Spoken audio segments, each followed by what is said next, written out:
Here is the truth about strength training over 40. Doing more is not the answer.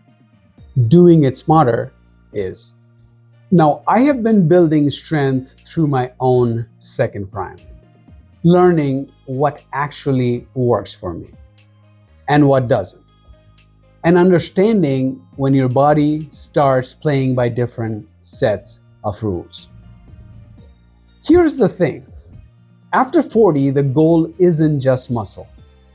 It's function, resilience, a body that works for you and not against you. That means fewer exercises. Yes, you heard that right.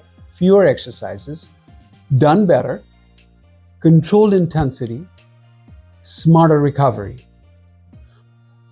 All you need for this workout is a pair of dumbbells. I have 25 pounds dumbbells. You can have lighter dumbbells than that. And about 30 minutes, maybe a little bit more or less.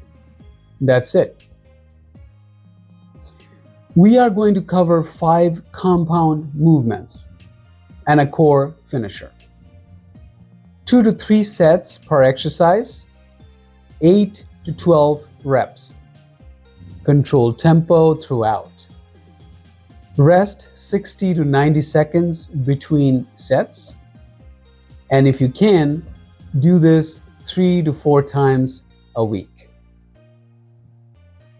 Now, before we get into the exercises, I want to say something because this is where most people over 40 go wrong. They chase intensity instead of consistency. But real progress at this stage is not about how hard you push. It's about how repeatable your effort is. So, increase weight slowly. I normally increase my weights 2.5 pounds at a time. Prioritize form over ego.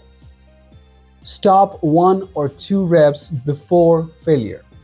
Every single set. That's the mindset.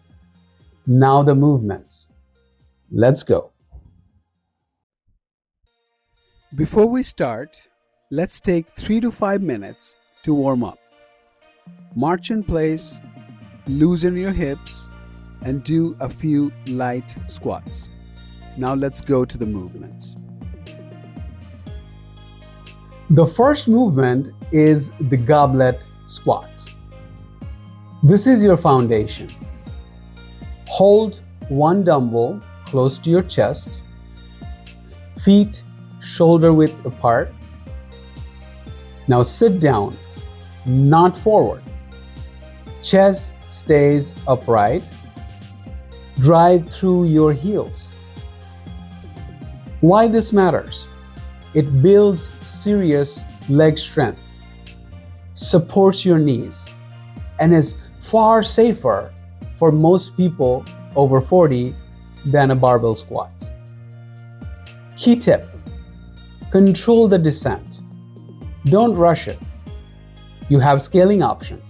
If depth is an issue, squat to a chair or a bench until your mobility improves. That's a starting point, not a shortcut. Next is Romanian Deadlift. Hold dumbbells at your sides. Push your hips back, not down. Slight bend in the knees. Feet shoulder widths apart. Lower until you feel a stretch in your hamstrings. Then drive your hips forward to come back up. Why this matters? This strengthens your entire posterior chain, hamstrings, glutes, lower back, and it actively protects your spine. Key tip: this is a hinge, not a squat. That distinction matters. You also have scaling option. If you feel strain in your lower back, reduce the range. Hip height is a perfectly valid starting point. Exercise 3 is the incline dumbbell press. Use a slight incline if you have one. I have a bench that I bought from Amazon for about 60 bucks. Press the dumbbell upward with control. Don't flare your elbows too wide. Why this matters? It builds chest and shoulder strength, and the incline angle is much friendlier on the shoulder joint than a flat bench for most people our age. Key tip: think controlled push, not explosive. You have scaling option. No bench? Not a problem. A flat floor press works just as well. Exercise 4 is the one arm row.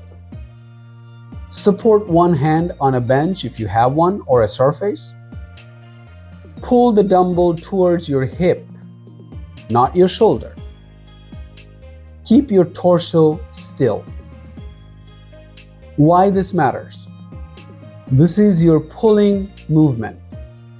It builds upper back strength, improves your posture, and balances everything the pressing movements demand of your joints. Key tip: avoid rotating your torso. The power comes from your back, not from the momentum. You do have scaling option. No bench? Brace against a wall or the back of a sturdy chair. It will work just fine. Exercise 5 is the overhead press. Stand or sit. I like to sit down, but they both work great. Press the dumbbells overhead with control. Don't let your lower back arch. Why this matters? Shoulder strength and overhead mobility are two of the first things to decline after 40. This movement protects both. Key tip: if your shoulders feel tight, reduce the range and earn full range over time. Never force it. You do have scaling option. Seated posture removes lower back strain completely. Always a valid choice. We finish with the core, and we keep it simple. Plank for stability, 30 to 45 seconds. Get into a push-up position, but on your forearms. Elbows stacked under your shoulder. Keep your body in a straight line from head to heels. Brace your core. Squeeze your glutes slightly and breathe steadily. Why this matters? Core strength protects everything else in this workout, especially your lower back. It is not the flashy part, but it's holding the whole structure together. You have scaling option. Drop to your knees if needed. Focus on maintaining the straight line and the steady breathing, and build from there. After years of training and watching what happens when people over 40 fight their biology instead of working with it, one thing has become very clear. The body does not respond well to extremes anymore, but it responds incredibly well to intelligent consistency. When you train like this, you are not just building your muscle, you are building a body that has your back for decades ahead. That's not a compromise. That's the upgrade. That's what Second Prime is built around. Not chasing youth, not grinding yourself into the ground, but becoming someone who is strong, clear-headed, and genuinely capable in this stage of life and the ones ahead. If this workout gave you something useful, please subscribe, because in the next video, I'm breaking down how to lose fat after 40 without wrecking your energy or your muscle. And honestly, that might matter even more than this.